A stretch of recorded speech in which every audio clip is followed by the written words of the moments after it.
Hi friends, it's Azalea from Green Girl Studios. I'm flying solo again tonight, and we're gonna do some stuff that I have not usually had to do by myself before. We're gonna have a lot sale, and I'm gonna be doing a different demo from last time, something that you guys have seen my mom do, but a little different. I'm starting a little early today to give everybody a chance to join, so I don't sit here talking for the first few minutes to nobody. But yeah, I'm gonna talk for just a second. Check out my hat. It's pretty sick. I made it. It's crochet. It's cotton. It took a long time because it's uh small gauge and very tight small stitches, like 4mm hook type of situation. But I'm very happy with how it's come together. Probably won't make it again though because it took a very long time. But oh, Lisa says, "Hi Zelia, it's a great hat." Hi Lisa. It's nice to hear from everybody again. Like I said, I'm going to be doing the live again tonight by myself, but I'm going to be making a magical, super epic magical treasure necklace. You guys have seen my mom do knotting tutorials. She'll usually show like her technique for knotting together some of her 8mm beads or planning out some of her rainbow gemstone necklaces. I have my own tiny little container of fancy little beads that I'm going to be showing off, and probably lay some out on her special mala board and put together an awesome necklace. Just at least start it a little bit. I'm going to show you guys how I learned. Like, my mom taught me how to do the necklace knotting, but I also like to use an awl or a big tapestry needle to make sure that my knots are really tight, because I've gotten a lot of practice doing knots for necklaces. I've made a couple of them now. Not as much practice as mom. She can just whip that out like without barely even looking at it, and she can do it fast too, and they're like perfect little knots. I have to It takes me longer. So this is one of my tricks. You don't need this, but I like to do it. It makes it fast and easy, and I'll show you guys. I do it the same way she does it. I take two different threads. They're the same gauge of thread and probably the same brand, but they're a pink and a green one. And if you guys know me, you know that I love pink and green with all my heart. I went through a phase this past fall of wearing this hoodie and like triple extra large sweatpants, these green, bright lime green sweatpants, every day. So yeah, we're gonna make an awesome treasure necklace with pink and green nylon or ceylon or whatever it's called. Let's see these comments. Clete says, "Hey Zelia, hi. Nice to see everybody," or talk to everybody. Pat says, "Love this hat. Thank you. I made it out of cotton. This is a shell stitch, or like the whatever that stitch is called, where you have a bunch of double crochet in one. And this is wool, and there's a wire in the brim to make it nice and straight across and not floppy." Nilda says, "Hey Azalea, love your hat." Hello, thank you. It took a long time, but I think if I did it again, I could make it even better. Teresa says, "Hi Azalea." Hello, and so does Karen. Hello everybody. Thank you for joining. Okay, so I'm probably going to flip the camera soon and get started. Sherry says, "Pink and green is my favorite combo too." I was surprised when we put out our watermelon summer kit, and I think it was September, maybe a little later. It was not like an instant hit. It was not really a hit until we put it on sale. I thought it would be. I thought it would be gone in like 2 seconds because pink and green looks great. But I guess not everybody loves pink and green like on the same level that I do. So that's okay. It means more for me to keep. I use that as an excuse all the time. If we don't sell something, I'm like, maybe it's for me instead. But anyway, let's get into it. I'm going to switch to the camera real quick, and I'm going to show you guys my fancy bead collection. It's not as extensive as my mom's, but she gave me a lot of these beads, and a lot of these are leftovers from lot sales and old kits that didn't sell, and I took some of the beads that I liked out of them and put them in my special little tin.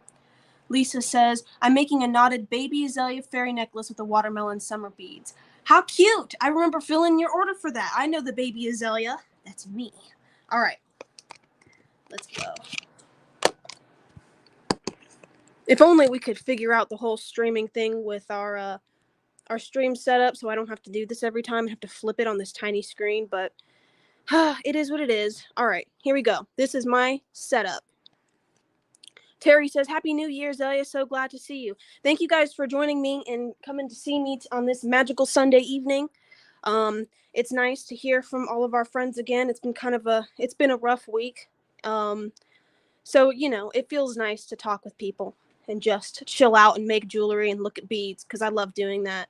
All right, here's the setup. I have this great big thick tapestry needle, and the point of this, or the tip of it, is a little thicker than your average like awl. I couldn't find my awl, so I just grabbed this. I have little thread snips. I have fray check. I think any sort of quick drying glue that stiffens when it dries will work good for this, but it has to be like, you have to be able to twist it and put it onto the threads and make it still like keep the threads thin and not like chunky with glue, so you can still slide it through your beads. Okay, then I have just a regular sewing clip. This is one of the bigger, stronger ones than like your average teeny tiny ones. These will really hold, and you don't need it, but I like to use this sometimes when I'm stringing the beads so they don't fall off the end of it. And like I showed earlier, these are some Ceylon nylon, pink and green, these threads. So what I'm going to end up doing with these is removing these little blue silicone holders from, Amazon, and attaching these two together with fray check to make a double-stranded DIY needle. And you guys have seen my mom do this before, but for anybody that is new, that is the method, and I will show it.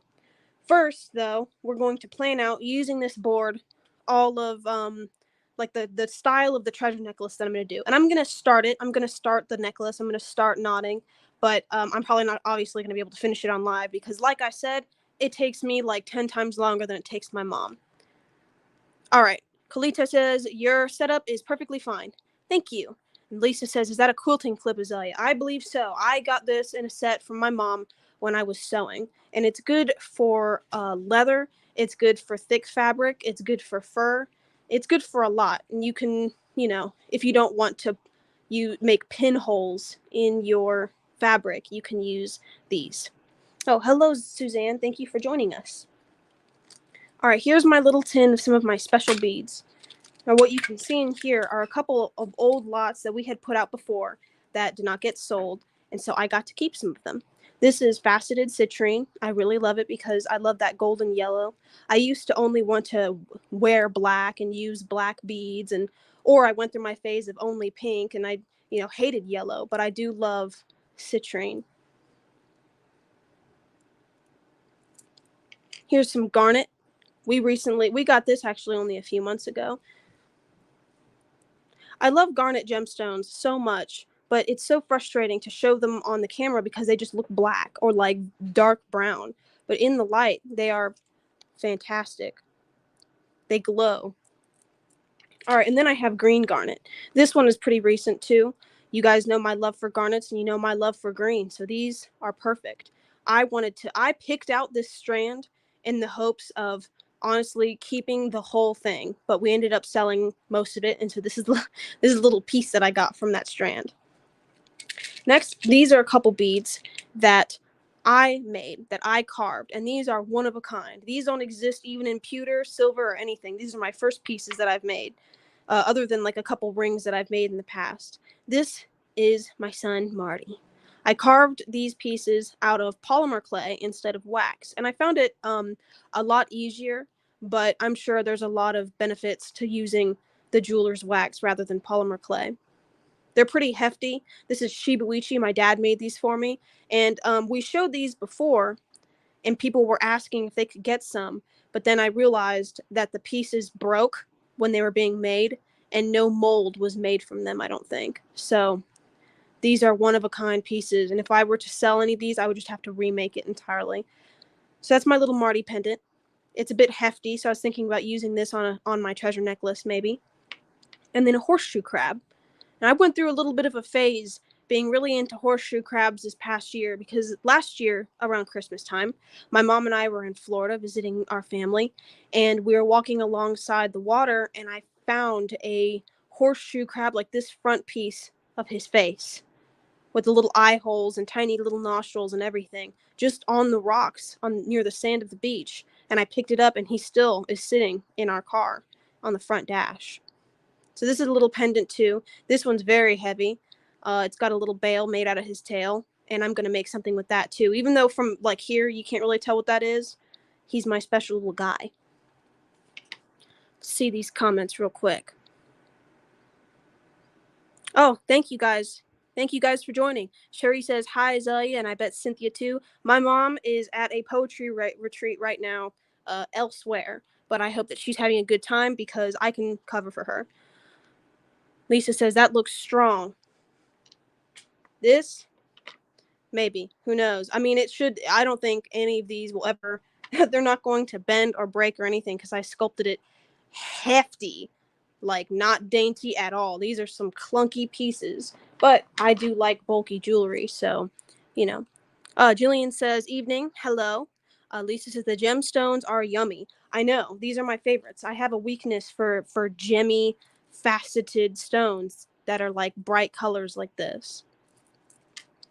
Sherry says, it's a big, beautiful, and colorful world. I agree. I used to pick favorite colors and say that I didn't like anything in brown. I didn't like yellow. I didn't like, I had a whole laundry list of colors that I didn't care for, but now I love it, especially because I have a strong love and connection to lemons for some reason. I love a lemon. I love things that have lemons on them. I love lemon flavored things, and I love these little lemon beads, and I'm absolutely going to use these in my necklace tonight. Julian says, how did you make those tins? So cute. We did not make these tins. We bought these tins. They were just regular aluminum or whatever the metal is, just completely smooth. And then my mom opened them up and painted them. See, they were just like this.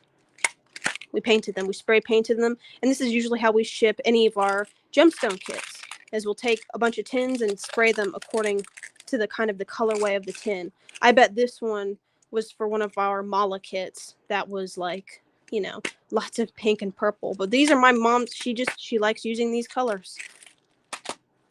Terry says, so pretty. Thank you. Lisa says, Marty Kitty. Yes, that's my son. He's actually sitting on the chair next to me right now. I think the piece itself is very cute. I'm very happy with how it came out, but I will probably have to carve it again in wax and make it a little less heavy and thick. Because look how thick that is. Right, you can even see right here. It's not a flat piece. It was flat, but then it was flat like this, so it was like way heavier. And Dad said that's too heavy, so he had me carve this part out before we tried to cast it. Cherie says, you are talented, Azalea. Thank you. It's taken a long time. You should have seen the early stuff that I carved. This is technically early stuff, but my even earlier stuff is different. Colite says, love Marty. Me too. He's my true love. Clem says, thank you for taking this time to be with us today. Thank you for saying that. I enjoy talking with everybody and showing off my beads, and I think it's fun. Karen says, horseshoe crabs are intriguing. I love horseshoe crabs, and I love them even more after hearing about like their I can't remember the word for it, but the vaccines for coronavirus and how I thought they did something with the horseshoe crab blood for the vaccines. I'm not sure, but thank you, horseshoe crabs. And I don't know, seeing that one picture that was viral on the internet of all the horseshoe crabs getting like bled out kind of made me feel very upset. Even though I was like, well, it's nice that this is use to us, but it made me sad, so I carved this. Karen says, love your stash. I will show you guys even more. Lisa says, I love lemons too. I still am on my crochet fever, and I was making little lemon slice granny squares, and I'm probably going to turn it to a tote bag. Pat asks, are those amber? I assume you're talking about, one of these things. I'm not really sure.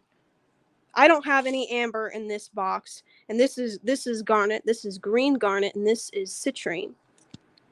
Cherie says, I love lemons too, especially with cobalt blue, my summer dishes. Let's see if we have this lemon color. So this blue. Yeah, those two will definitely go next to each other. It's decided right now. We'll put them out. I'm going to organize this whole thing. Samili says, I have and love those tins. I'm glad that we were able to find a type of packaging for our kits that people can reuse and that are sturdy. Let's see. These comments keep flying by, and I'm missing some of them. Ruth says, "Hi, Azalea. We all love Jemmies. Good to see you. It's nice to hear from everybody. Thank you guys for joining me today." All right, we're going to go ahead and look at some more of this stuff.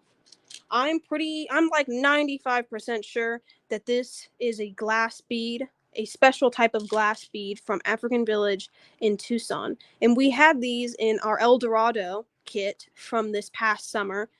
Or maybe it was the spring. You know, timeline is a little bit confusing. But we did have this kit for a while, and it was a lot of gold and yellow and like brown and stuff. And that was not a great seller because I went through a little bit of a phase of loving yellow, and people don't tend to gravitate to yellow like I thought they would. But I'm going to use these beads because they look like little sugary gummies, and I want to bite them.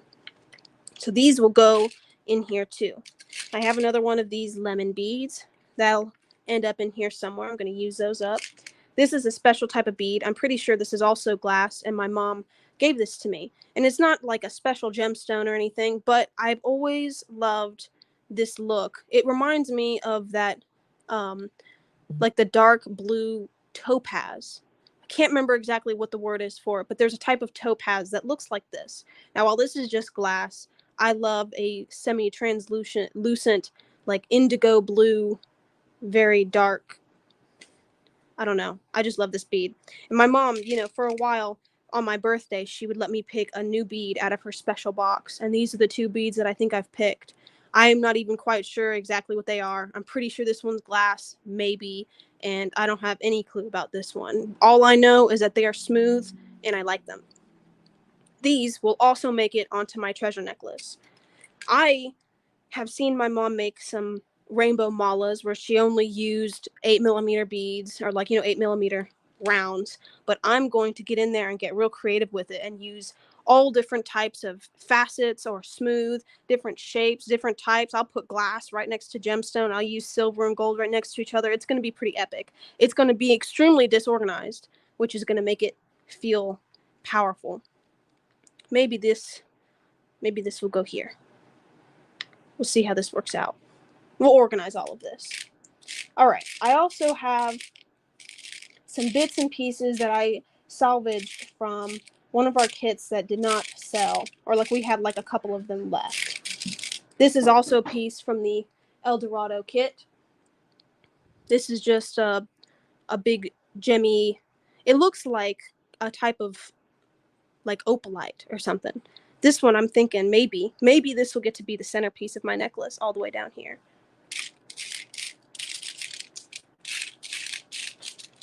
Here's some amethyst little diamond shapes.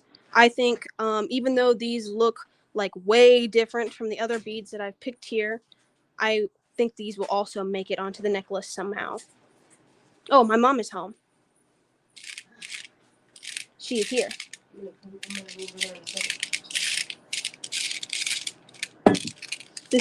I'm going to show this up close now so you guys can see all of my fantastic little pieces in here.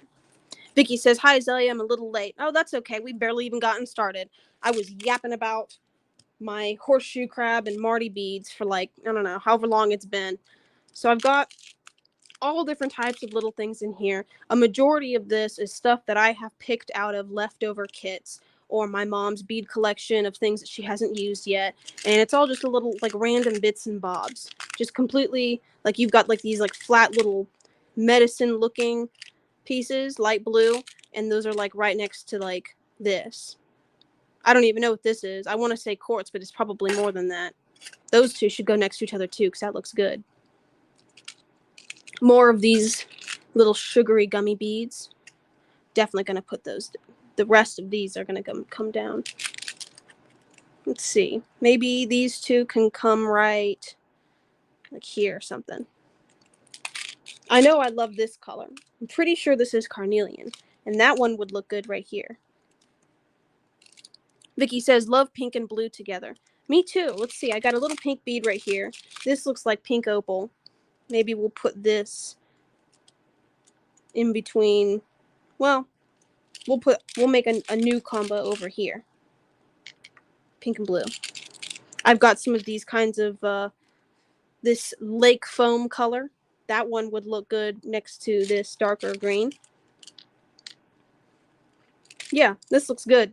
I'm thinking sometimes I want to keep it so random that I could take a handful of the beads and just like distribute them across the board and just see what happens. And it's probably going to be a mess. It's probably beads are going to be rolling all over the table. I'm probably going to miss.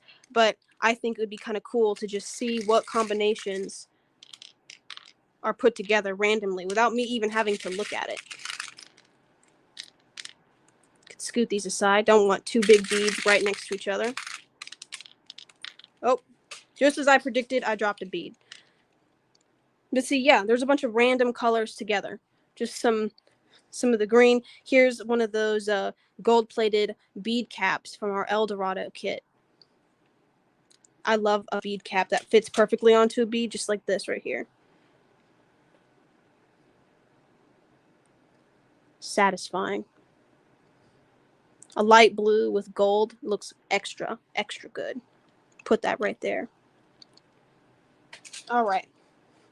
Got a lot of random stuff going on here, and it's going to keep coming. I distribute even more beads. I'm going to have to stop for a second and go pick up the one that I dropped, but it can wait for now. Need some more orange in this mix, some brights. There we go. This looks good. Here's a little round 8mm citrine. I love how that looks because it almost looks like glass, but it's not. This looks like lapis. I think I only have maybe 1 or 2 lapis beads in here. If I'm right about that, it could be a different one, but it's pretty lapisy colored, so I'm gonna assume that it is. My mom could tell you, but she will be in here soon. Here's some more carnelian, more orange, more bright red, pink, fuchsia, this amethyst little diamond shape. Perfect. All right. I'm going to sprinkle out a few more, and I'm going to start stringing out and showing off some other things that are happening here. Oh yeah, I forgot that I had these. I was going to totally cut these and put them in there somewhere. Maybe I'll cut this green garnet and put a couple in because these two are faceted rounds, and it looks like we have a lot of round action happening here. And this is a little bit, they're like little donuts. They're kind of flat and round. Vicky says bead pool. That's right. See how random this is? That's how I like it. I don't even need a necklace this big. This is massive. This could wrap around my head twice, but okay, maybe not twice because I got a kind of a big head, but I'm going to open these up and put a few of them on the board. I should not be using my thread cutters for that. Do not tell anybody that that happened just now. That was real weird. All right. Here's one there. There's one there. Put one like, squeeze one like here maybe. Yeah. You can't even see it. You can just see them kind of sitting there, but they just look like every other bead. Not for long though. When I start knotting this up, it's going to look fantastic. All right, I got 4 left on the strand. I think I'll keep the rest. I've got the faceted citrine and the faceted garnet, but I'm thinking about maybe just, well, it wouldn't hurt to just put like a couple on there. I need to find some bead snips or some soft flex snips. Dang, all the tools got put away.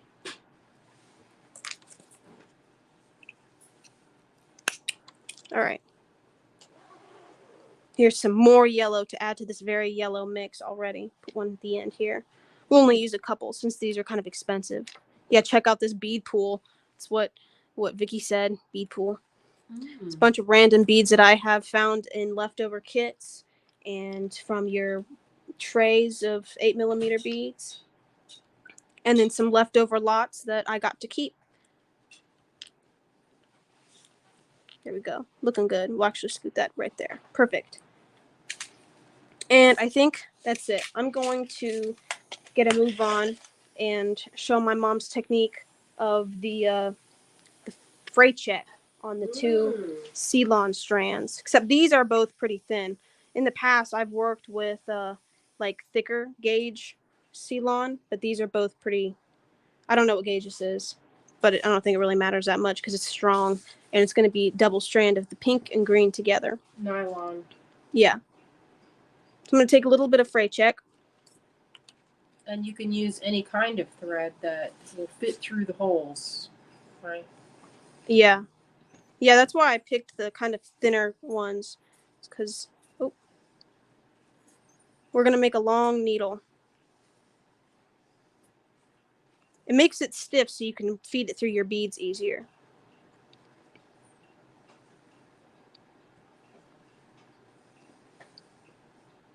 Sometimes I'll do it twice if I need to make it extra stiff. So then we'll just, what she does is she leans it or lays it off of the edge of the table to dry. And now my hands are a little sticky. But when that's ready, I can probably string up a few V's and like demonstrate how I like to knot using my big tapestry needle when I can't find my awl. Oh, Karen says, hi, Cynthia, and so does Kalite. Oh, hello, friends. Clem says, how would you sharpen thread snips like that? I have one, but it's pretty dull. I wouldn't know. I barely use these. I know the tip. You take a piece of sandpaper, like fine sandpaper, and then cut like notches into it. I'll show you. I think I have a piece of sandpaper. She says to cut notches into a piece of sandpaper. Which makes sense. Jillian asks, are you guys going to have a kit for the GBE? We should. That is the plan. I'm not entirely sure what that's going to look like yet because we haven't done it yet, but we need to go and get some more fixins for more kits. Carla says, I bet your mom is exhausted. Well, she's here and she's okay. I'm happy. I made bundles and I went to a poetry retreat today with my friend Mary Ellen. Look at the bundles that I made. She's going to show off the bundles she made. When I've talked about burn bundles, these are what I made today. I made 4 today. And they're different plants that are local to our area. My friend Mary Ellen, she grows many of these plants, and she had big bundles of it that we were using to make our bundles. Like this is her professional. Here's professional. Professional level. And her company name is Appalachian Sacred Smoke. And a lot of times you'd think they're too pretty to burn, but they're not. They're good to burn.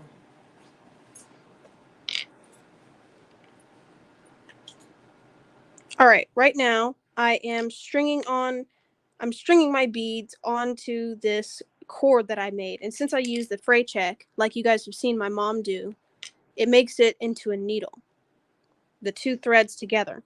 And there's a good reason to have 2 threads together. You don't have to, but it makes it easier to tighten up your knots later on if you do have 2 threads to split open and kind of tighten your knots. Here's that citrine. Now I'm just stringing everything up. This is what you do first.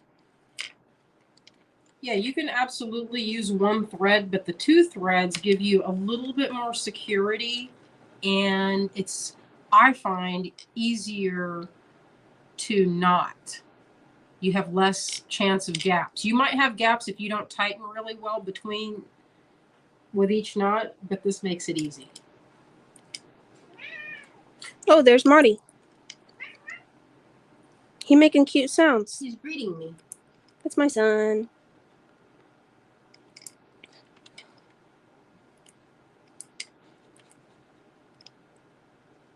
This craft is very therapeutic. I have a bunch of necklaces that I've made this way. And I didn't like it at first because I could not get my knots to be close together. But with practice and doing it over and over again, I think I got the hang of it a little bit better. I've improved a little bit, but it takes practice to make it, perfect. Donna says, definitely easier with 2 strings. Yeah, like Mom said, it feels sturdier because you've got double the amount of material. And when you are tightening your knots, you can open the 2 threads and pull them apart, and it closes the knot closer to your bead.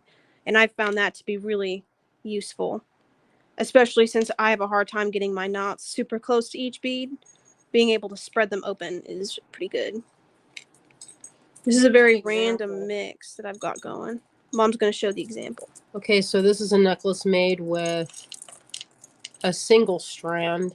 You can see how large the knots, and sometimes you get like a little bit of like a millimeter, a bit of play. You see that? Just a tiny bit of play. It's not terrible, but some places it's more obvious because as you wear it, they can kind of stretch out, so you want to make your knots really tight. Here is double strand. So let's have a side-by-side comparison.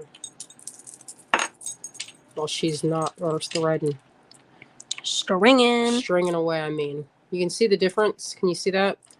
So that's, the knot is much smaller, and the knot here, it's doubled because I'm using double strand here. So it just makes for a sturdier piece, and if you tighten it, you can, oh yeah, and we definitely use different colors. I like to use different colors. This one is, if you look closely, you could see it's light gray and black. Here she's using pink and this sort of citrus color. I explained to them already my love of pink and green. That's good. This is how I've gotten so far. It's going to be a clunky, big rainbow treasure necklace, and it's going to drape really, really low on any outfit that I wear, but it's magical. Each bead is special to me. I'm considering now. Well, actually, I don't think I've surpassed the middle piece, and I was thinking maybe of putting this big teardrop as a centerpiece, but I don't feel like taking off some of these beads just to put this on. So I guess this piece will be saved for another project, and this won't have a centerpiece. My favorite parts, for the most part, are these big smooth lemons. So I'll probably put this back in my little container, and I need to build that collection back up again now that I've used so many of them.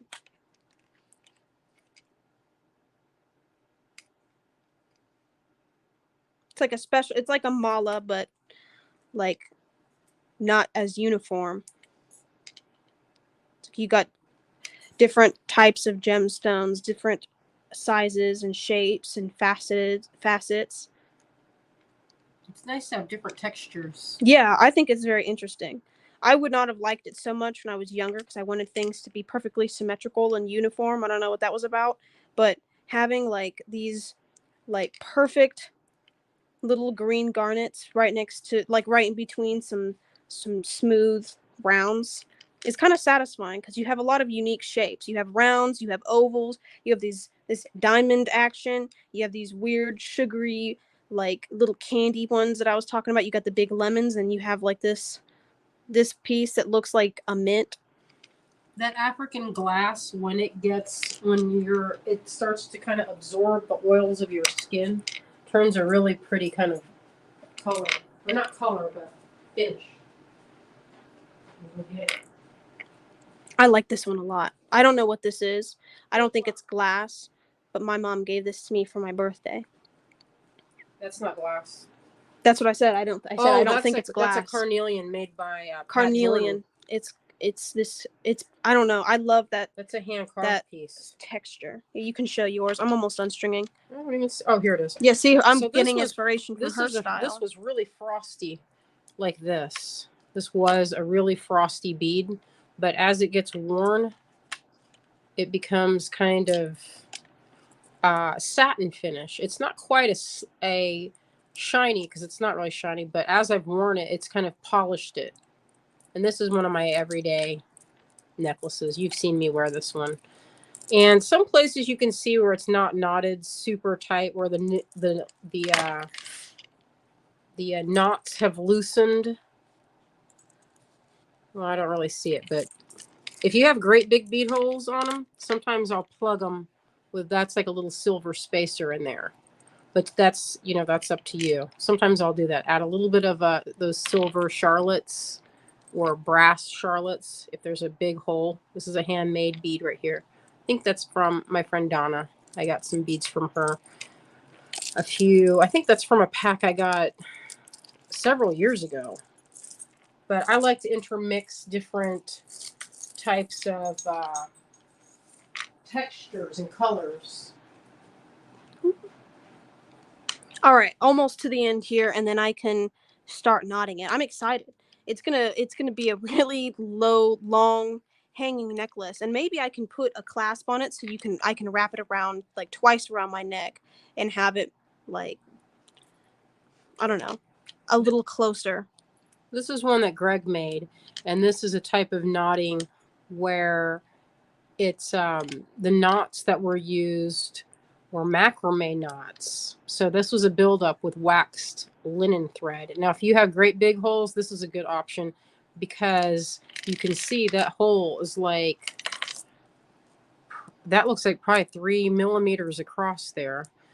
But sometimes you would have there be too much play, but in this case, where it's several thicknesses of waxed linen, you get a nice texture.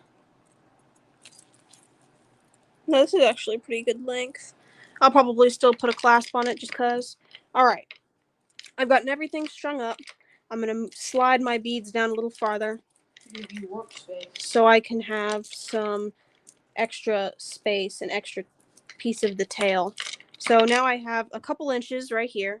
This is my needle that I made, and it doesn't really matter if it doesn't stick together anymore because you're not stringing anymore. So I'm going to go like a few inches down. I would Probably do a little bit longer in case you need to add more. She says do longer in case you need to add more. So maybe around here. This is, I would estimate around 10 inches. Yeah, I would estimate 10 inches of tail.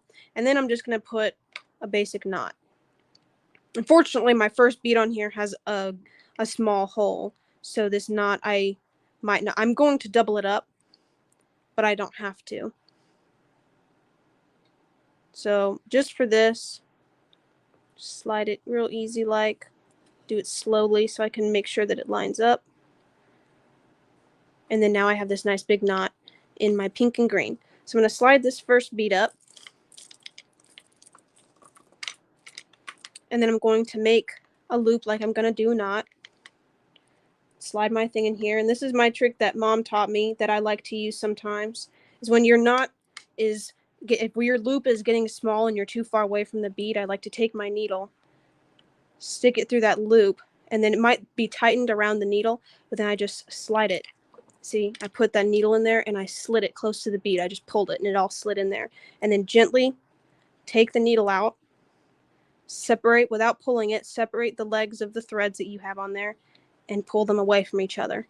And now it's a perfect knot hugging that bead right there. Make sure it's tight or if it loosens It up. is very tight. I just pulled it very tight. Well, I'm just telling. Oh, yeah. If you're doing, you want to make sure it's pretty tight because as you wear it, the threads are going to stretch slightly. And so all of that stretching will make little gaps. So if you do it nice and tight, the gaps will be minimal. Since my bead that's coming right now after this one has a big hole, I'm going to do a second knot right here. And I'm going to do it the exact same way. I'm going to get my loop. I'm going to put my needle in there and slide it all the way to the bead. So it's just flush against the bead. It's very easy to do that. It's much easier than having to use your fingers and gently scoot the knot over. But this has a 100% success rate for me. So then you just open the legs of your threads, separate them, and pull them away from each other tight. And then it makes a very strong double knot that your bead is not going anywhere. And then the big hole bead that's coming right after it won't slide and be knocking and clacking against your other bead. That double knot is blocking it and keeping it flexible. So I'm going to slide this next bead and do the same thing. And while it is faster, I've seen my mom do this very quickly because she can do it and kind of eyeball it and make a perfect knot pretty much on her first try. And using this needle technique might make a perfect knot, but it's like an extra step, I guess. I wouldn't say that it takes a long time to do it because it's pretty easy and self-explanatory. You just do this and pull. You don't even have to think about it. You don't even have to wiggle anything. It just slides it right to the bead. Pull it out gently. Pull the threads away from each other. And I'm going to have to do a second knot because that hole is big. And if the hole is extra big and you don't have a buffer, like a small bead to buffer that sliding around, you might have to do 3 knots. But you can just use your judgment and you can slide that needle all day long because it works every time. It's my favorite way to do it. All of my knotted necklaces I've made, I've done that way. See how this slides right off of it because there's not enough. I did double knot and they're right on top of each other, but it's not quite big enough. So I'm going to do it a third time just because. And normally I don't mind so much if my big hold bead starts to slide a little bit and get too close to the other one. It doesn't bother me that much. But for the sake of a tutorial, I'm going to make sure it is not moving. Now that one, that should be good because you can see that knot from here. It's clunky. It's not going anywhere. Sandy says, I used a safety pin to make knots. I haven't looked at the comments in a while. Glite says, looks way better than the tweezer method. I have never seen the tweezer method. I've only ever watched my mom make knotted necklaces, and using a needle to slide the thing over was a thing that I discovered on my own. I know I'm not the first person to do that, but I experimented with that when I was on the plane, and I had never looked at tutorials before, so I just came to the same conclusion as a lot of other people, just late. Samili says, nicely done. Thank you. 100% success rate. Perfect knots. Then I can just slide on the next one and keep going. You know, I think while some people might say that this method makes it take slightly longer, it takes longer to mess with a knot and have to undo it and gently scoot it down the way with your fingers all like, you know, having to just push it a little bit and only for the knot to tighten like a good 4 like millimeters away from the bead. This saves time for sure. And just like that, it's just a perfect knot. That was like 2 seconds. I'm going to do this last one. And maybe when mom comes back, we will start the lot sale. Now I need to give myself more room to work because this is not enough room to work comfortably. Because you can make a loop and you can pull it through there. But, you know, if you don't have to have restrictions and have a short tail, then don't. Just push it all the way down. Taking up a lot of room. Keeping those beads kind of far away from me.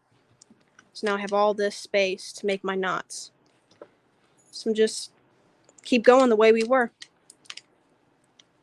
Yeah, it's kind of a meditation at this point.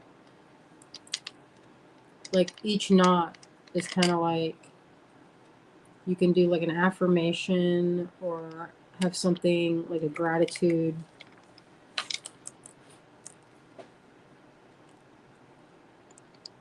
We can start the lot sale soon. I've been going for 42 minutes now. So this bead here is slightly larger than the last one and has a larger hole. So I'm going to do that double knot again. And that's why I love doing this needle method because it lines it up perfectly because you just slide it back down. I find it very satisfying to slide that needle, I won't lie. I love doing it.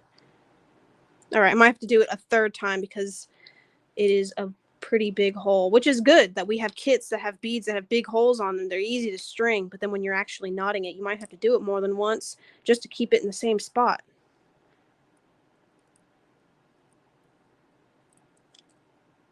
All right. Slide that next one down. This is one of those glass ones. I like this color a lot. All right. This, I think, will be my last one for the video. And then, you know what? I can finish up this necklace at some point and then show everybody. I'll post it on our Green Girl Gang Facebook group and show everybody how awesome it's going to look when it's done. I'll probably even put a silver clasp on it. But yeah, you know what? What else you can do when you're doing like the big hole beads instead of doing like, because this one's going to take so many knots to get that to be held on there perfectly. You could even include spacers, like teeny tiny little beads that are bigger than this hole, but they're small enough where you can just group it together and consider the spacer on either side to be just one bead, and you just knot it all together so it doesn't slide around. I should have done that because I think mom does that. I think she puts tiny beads next to her big hole ones. It depends. Sometimes I'll put them where, like this one, see there's a little bit, I didn't stretch it enough, and you can see there's a gap right there. It's okay. Like I could have tightened that a little bit more. So there's a little bit of play. And if it really bugs you, they make tie silver that have kind of an open, you can kind of open them up and put them on either side. Or you could do a wire wrap if you have gaps and they're kind of big and like gappy like that. Oh. Anne says this is a kit. This Part of a kit. This is like a Frankenstein monster of kits. Of our kits. We've had different kits that haven't sold, and the ones that we are not even ones that haven't sold, but ones that we've had, like, you know, we'll make 20 kits, but we'll list 19 so we can keep one for making samples. And sometimes after we make the samples, we have leftovers because we don't always make a whole huge treasure necklace with the whole kit. But that is a good idea to take one of our kits and make use the entire thing, spacers, clasps, tiny little beads, and put it into just make a whole huge kit or a necklace with one whole kit. All right, I'm going to move this out of the way, and we're going to do the lot sale. You mean to take? Hello, friends. Thanks, Azalea, for holding down the fort while I was finishing up at the poetry retreat. That was a good time. I went there today, spent the afternoon snacking and feasting and writing poems and making bundles. And I found some poems that were pretty good. It's for the Poetry Ritual of 2024. Here's a short one I'm going to read, really short. All night I dreamt of bonfires and burn piles and ghosts of men and spirits behind those birds of flame. I cannot tell any more when a door opens or closes. I can only hear the frame saying, "Walk through."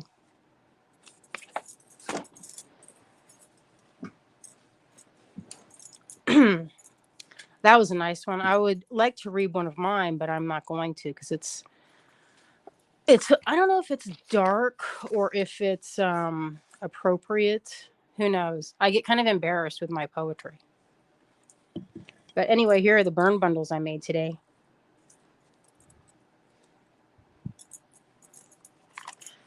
Here's one that I wrote. This is what I did.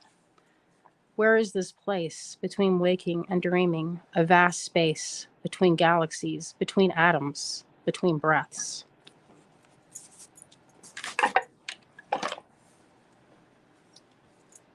Here are the ones I made. And I made one more. I was going to light one to show you how you do it. You have a lighter over there, little darling? Usually there's one on every coffee table because we're all the time burning candles. I'll burn this one because it has this. It's kind of like, this is, I think, pine. And so you get kind of this smoke that happens. And it's an ancient, I mean, this goes back, indigenous people have usually have the, when you think of it like smudging, but people have been burning herbs and things since, well, this one's kind of messy. Let me see. I usually hold them over a candle and you'll get a little bit of this flame. They do a little bit better when it's more compact. Here's one. This is a professional. Mine are kind of bushy. Here's her pro level ones. And you hold them over a candle and you get a little bit of this. So it's kind of like smudging, or people will say it's like space clearing. And this one is lavender and sweetgrass and sage. And you get all this sort of lovely smoke from the different plants. And it was pretty fun. It was a nice craft along with poetry. It was a good way to spend the day. All right, little daughter. Let's do this. Okay, I'll be over there in just 1 second. Only thing now is, so I usually do it over top of a plate or something so that the extra is, you want to do it over a plate. But I have a bunch of them in different rooms and I leave them in a little platter. Yeah, the sweetgrass is really nice. It smells great. All right, I'm going to show you. This is one. So I took apart for this. This is 3 different strands of pearls. I visited my pearl dealer. I don't remember whenever I visited my pearl dealer. And so these are different types of Baroque pearls. So this was a size. And if you can see, these are older stock. Now, what that means is that these were cultivated. So how they do that? And sometimes you can see it. Now I picked these out. I handpicked all these, and I don't know if you'll like them or not. This is something that I like, but I don't know. I mean, most people prefer the perfectly round ones, but to me, those are just like, those could be glass. Like, this is the least interesting one on there. But here you can see they'll take a mother of pearl bead, and you can kind of see it peeking We're going to get a webcam that has a zoom on it because this is not, this thing won't zoom. But if you could see that, you can see the mother of pearl underneath. And that kind of raised area is the nacre. It's like, I guess it rhymes with acre, and it's spelled the same way. And that's what the mollusk or oyster produces if there's something like a piece of sand or something like that. In this case, it was a mother of pearl bead, and it grows around the mother of pearl bead, and then they get them out after, some of them, depending, like the really expensive Tahitian pearls will sit there for a really long time to grow up a nice thick layer. And the thicker the layer, the more iridescence you get. You can see how it has that kind of rainbowy feeling to it. But they have little bumps, and I feel like those are what makes them kind of interesting, like natural river pearls. They find them in Tennessee. We went and stopped by that. Do you remember that when we went to the Tennessee, where the river pearl, when we found that finger bone? Remember that? That was in a different area of Tennessee. I know, it was a little bit north, I think. But that place, I remember, the pearl place, is in conjunction with the trailer park. Yeah, I do remember that. Okay, so this is lot 784.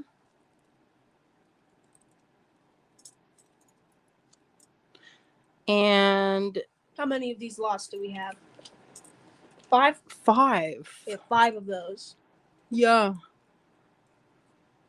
5 of this. They're really pretty. This could make a whole, if you space that out, that'd make a nice necklace. Oh.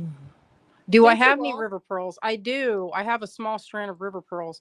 They're pretty expensive. I will say, I was shook when I saw how much they are. They go for a lot of money. Like these, since I got these on, like, they're kind of like, sometimes my pearl vendor will save some of the kind of rando ones. So they never have tons and tons of this, just because it's not the popular type pearl, because the most popular are like as round and perfect. People want them to be as round as they can. So there's never really a lot. They'll take these that have the bumps and put them on one strand. So they're kind of like the misfits of the gang. But here's what they all look like together. So you can see they're all a little bit different, but I've sized them and put the smaller ones at the top here, and the larger, look at this one. Isn't that juicy? I wish you could see just how much, like, I want to say flash. It's not flash. It's just rainbow iridescence. This is a good one too. Look, it's kind of, when it doesn't cover it, those are my favorite ones, because it kind of shows their origin. Oh, let's show the price tag again. All of them have been claimed, but they are at 17 per strand, and the strand is the size that she's been showing here. Oh, I didn't know that, Carla, that the Tennessee pearls aren't growing anymore. That's a shame. All right, those are all gone. Thank you, guys. I think that if you have any place, the thing about these kind of crustacean type things, what is it? Crustacean? Is a mollusk crustacean? Shellfish? If you have those, it usually means you have a pretty clean, clear water. They're an indicator. They call those indicators if you have clams. And I think if there's any place that you have oysters or clams, I don't see why you wouldn't have like pearl. They might not be like nice pearls, like my mom gave me a pearl that she had and it was really weird and misshapen. I don't know what happened to it, but she found it in a giant clam, and it looks like a huge tooth. Okay, so these are little black opal nuggets. They have a blue and green flash, and these are $12. I have some more of these in different colors. I was going to test and see how folks liked these, but they're well drilled. See, I don't want anything that's not well drilled. Here's the rest of them. Of this, I have four strands of this. They're 12. It's $7.80. And they have a nice coloration. They're really natural. I use these in my crochet necklaces with, where's the size? Let me see. This is not the size. Whatever size you had earlier with that kind of green. See the thin. And if you get a piece of like, you have a little bit of, I need to hold it where it's like you can really see that. But they are really precious, so precious. You can actually, they're drilled enough where you could put fine cording through that, or wire, of course. And they have a great, like they're beautiful teal and green. I don't know. I wish that the light showed these better because they're just so pretty. I have such a passion for these opals. I have some that I haven't strung up into lots yet, but they are mixed and they're really small. They're brown and gold. And boy, would they make a pretty necklace. I mean, so pretty. These I've done before, and I use black with this. I use a black one, and I'll put kyanite with this. And that's one of the ways I'll do my crochet necklaces is I'll do groupings of colors, and these fit the bill because there's greens, there's blues, but they're all dark. From a distance, they all look dark. So anyway, they're just beautiful. And they're $12 if you want to sample that. Oh, thank you, everyone. I only have 2 of these left. I've kept on. Whenever I see them, I get them. You guys have seen these before. This is lot 783. They're $16. I only have 2. This is actually black tourmaline in a Herkimer diamond drilled horizontal. So this is, I have 2. They're 16. I have these 2 left. Oh, thank you, Carla. Mollusca, the phylum Mollusca. I wasn't sure. Thank you for that. All right. I think these are gone. Yeah. Thank you so much. These are beautiful. These also, look at this. I've made necklaces with this. I've matched these up easily with these 2. If you make something where you either do, I've done earrings on chain. If you like a threader earring and it's the fine ones, these look fantastic on a threader. Or like I'll just do one on a piece of a long chain because they're like glittery. You can't see it in this light, but if you could see it, they're like glitter inside of it. Oh, so I had some requests for this. I dug into my collection and found the last strand. This is it of this, unless I can find more. In Tucson, hopefully we can get out to Tucson. I don't know, with everything that's been going on. We still haven't made our plans yet. How much do I have of this? Just the 3? Oh, I do have the 3. So I sold out of this last time. I bought, I don't know how many strands, but I use them in my necklaces. This is called Pink Phantom Quartz. So it's a pink quartz, and these little black flecks you're seeing is that black tourmaline that will grow together. So in certain light, some of them will have like a rainbow flash. Some of them will look like a bronzite, but they'll have kind of like a rose water tone. Aren't they a form of rose quartz? Yeah, it's a rose quartz, then but you get the benefits. You get the romantic gemstone benefits of rose quartz and the protective benefits of black tourmaline in one bead. Yeah, that's as a metaphysical bead, it is a pretty strong, because you get exactly, the black tourmaline and rose quartz. Plus, they have a kind of a luscious sort of, I don't know, that kind of, it's like chatoyance, but it's probably because of the polishing. I've used these several times and I love them. I hope I can find more. There wasn't a lot. Sometimes, the only drag about it is if you like something and there's not much of it and you get the rest of it, then that's the last time you see it. I'm hoping I can find more. There's only 1 lot left. And that's 30. And so let's see how many are on there. I made some earrings and I wear them all the time. There's 14 on there. But yeah, look at them. Yeah, that one particularly is very glittery. I've never seen those anywhere else. No, I know. That was the first time I've seen it. Seen those. Mm-hmm. We've got 1 left. I will put that one right here. So let's see. All right, let's move on. Oh, so this sold out pretty quick last time. This is another weirdo strand that we were like, what? It's called andesine. It's a type of a labradorite or a feldspar. And I've graduated the colors in this. So you can see they start off from this deep kind of russety or orangey color, red, but that has the benefit of having the flash of labradorite. So the flash on this is kind of like moonstone, and in some places, you know, you get that, like right there, get a little bit of flash. Yeah, I love it. It's weirdly light. Yeah, see there was a blue flash on that one. So some of them have, and they're not dyed. That's natural. That's completely natural. So this is $7.81, $18. I have 4 of these. $7.81 on that if you're interested. Thank you. And these, I think I would love to do something with this where, I don't know, I think these would be good in a macrame, or even like beautifully wire wrapped, I think would be really pretty. Or divided up, that make good earrings. But it's a little spendy for what, you know, how many you get. But it's one of those things. Sometimes it's like the weirdness level and the rarity of it makes it where it's kind of intriguing, you know, because I don't know any other stone that kind of looks like that, because it's not really the sapphire color and it's not really ruby colors. So it's kind of a unique, almost like Andalusite, but not as brown. So they're really pretty. Thank you. All right. Oh, Azalea, you found some of she got some of these out. Oh, very limited. Limited. Okay, so let me explain.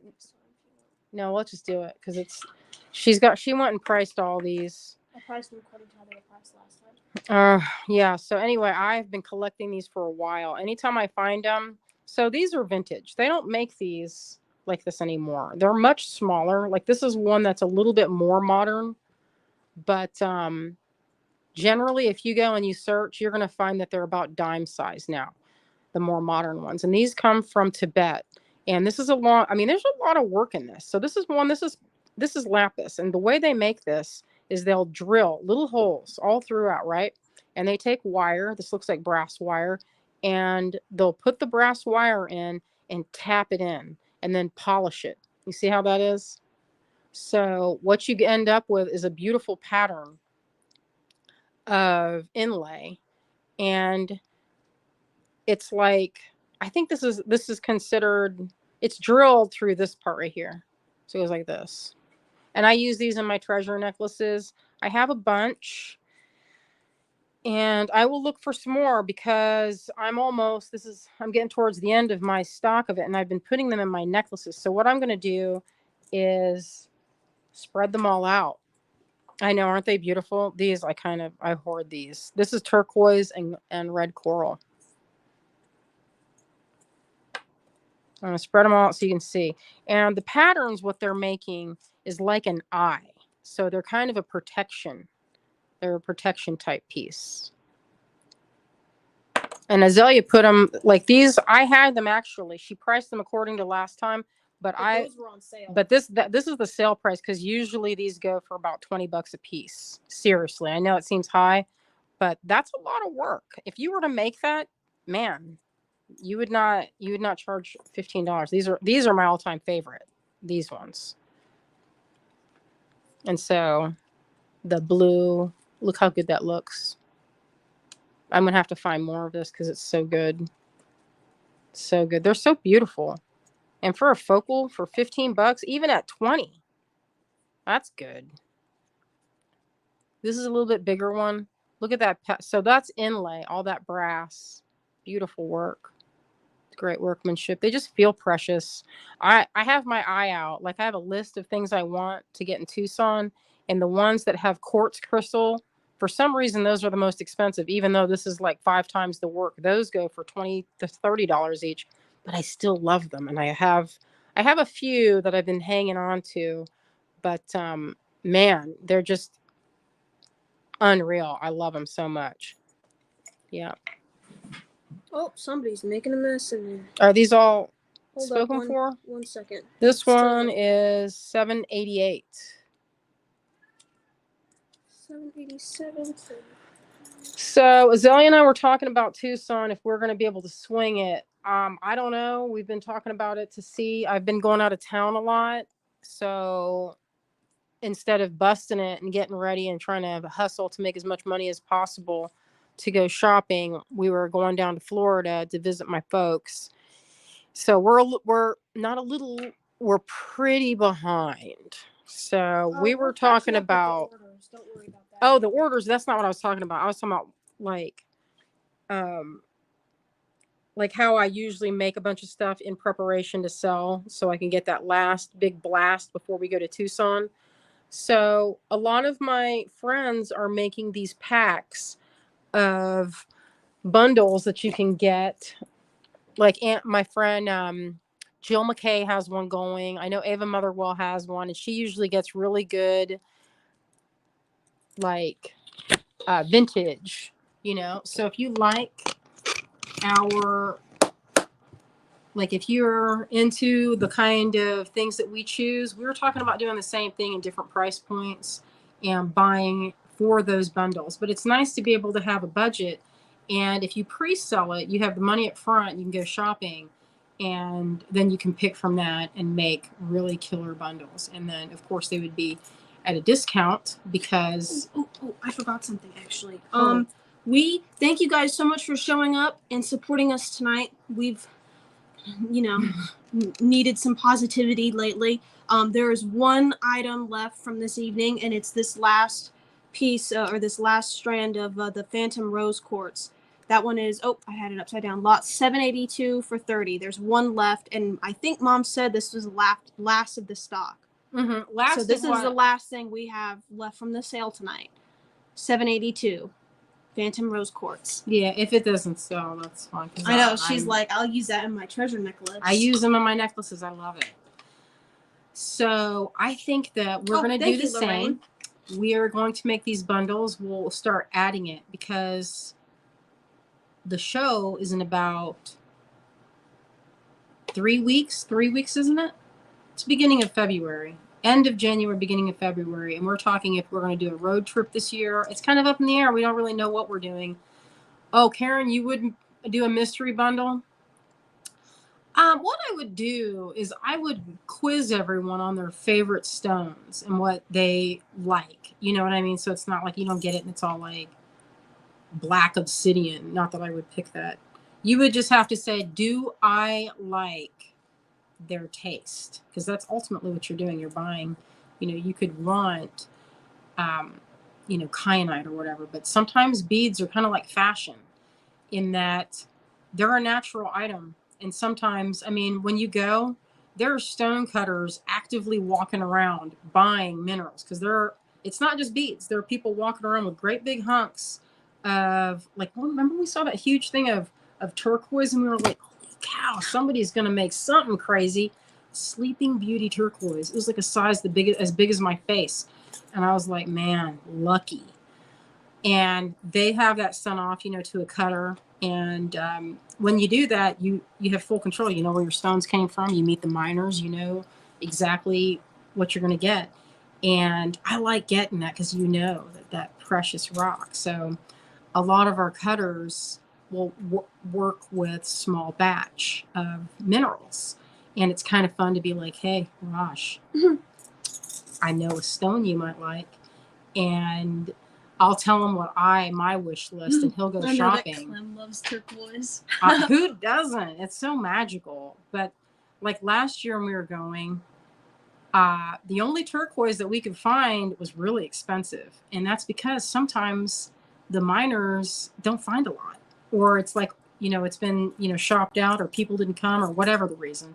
But it's not like every year it's always going to be exactly the same stuff because sometimes the same vendors don't show up. Sometimes they don't come at all. So it just depends. And what we like to do is look for unusual things that you're not going to find just anywhere. Like you can just like Google it and find 50 different listings for, to me, that's kind of, it's kind of, so it's not as interesting. I know sometimes I want to find stuff that I get excited about. I want to see those mixed stones. Like I loved finding the Phantom Rose Quartz because it's so weird. Have you even heard of it? It's beautiful. Going to Tucson is an overall bizarre experience, especially driving for 4 days. And you start each day in a different landscape.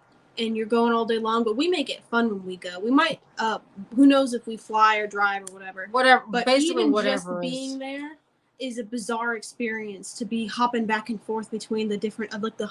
I think they said there were like 80 something shows. Oh, we don't. We don't go to all of those. We go to our main ones where we know some people, and then we visited some other ones. We did do some really.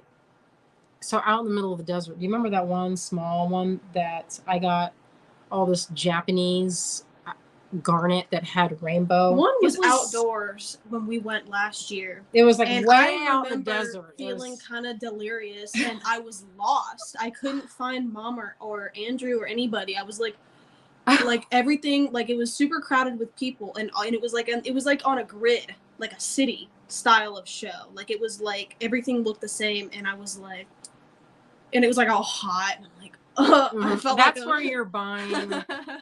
That's where you're buying stones in the rough. I mean, I didn't buy any beads. I just bought rough. I mean, it's still packed up. I haven't even gotten it out yet.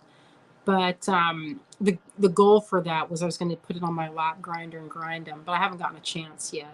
But it was fun getting all that. Grinding your own rough and selling the beads like that? No. Imagine you can grind your own beads and put them on your treasure necklace. Yeah, that I would do. Special. That's what I would do. And I've done that.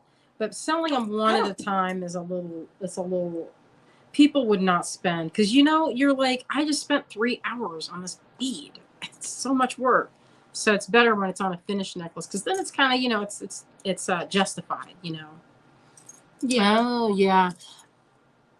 When I'm looking when I'm looking at turquoise, I have several books on stones, and I look at those to help identify what stone is what. And also, it's pretty easy when you're out there.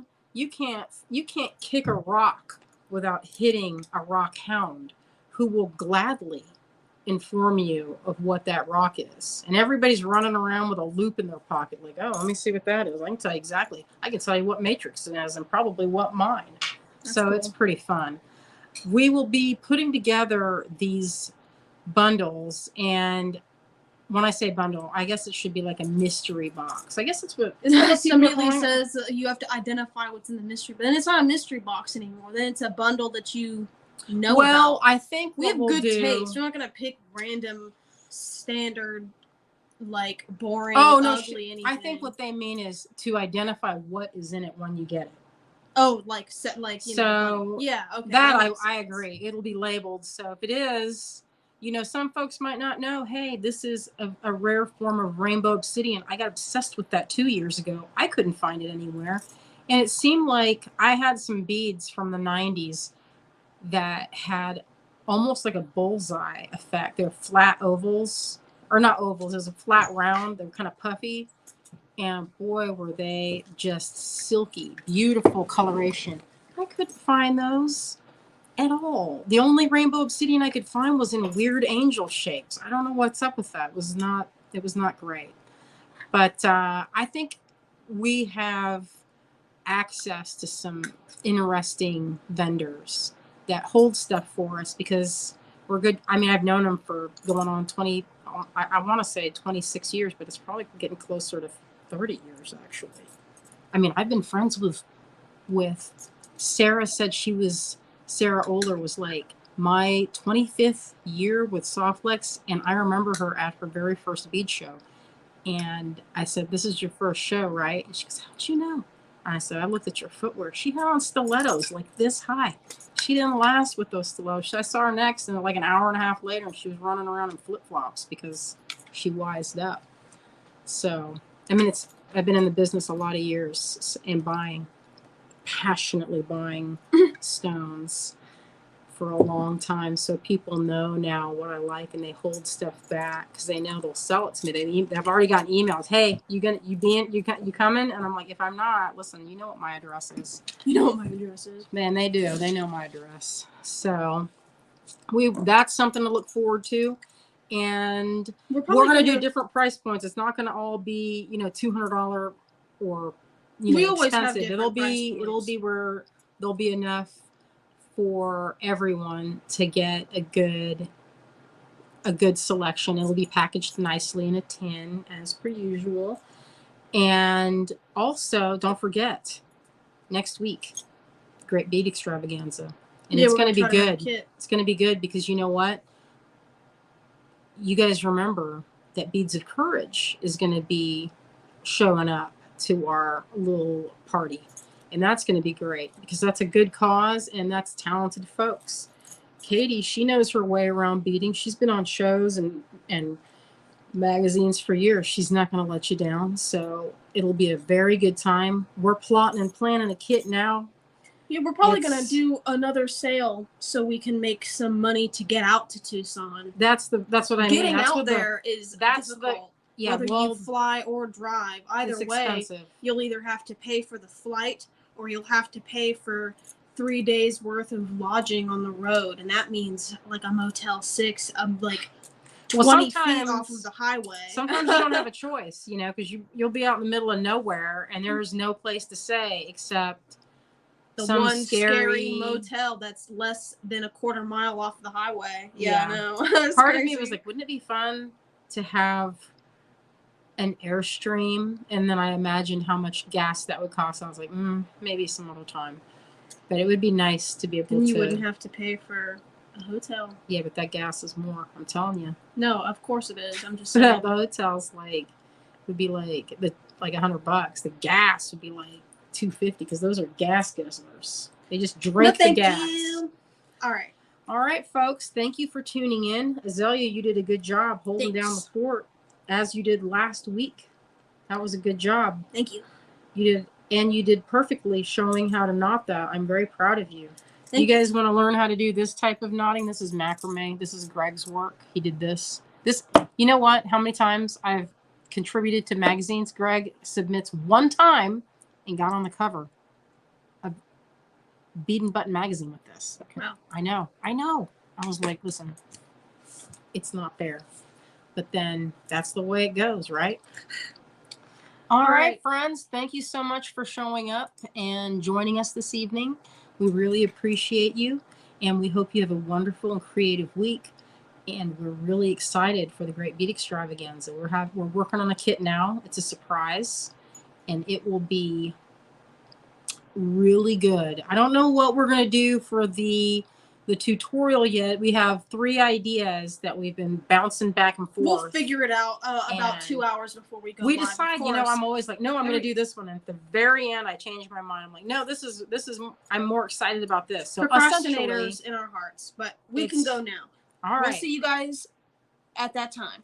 All right. Good night, folks. everybody. Thank you for joining us and supporting us. We appreciate you. Good night.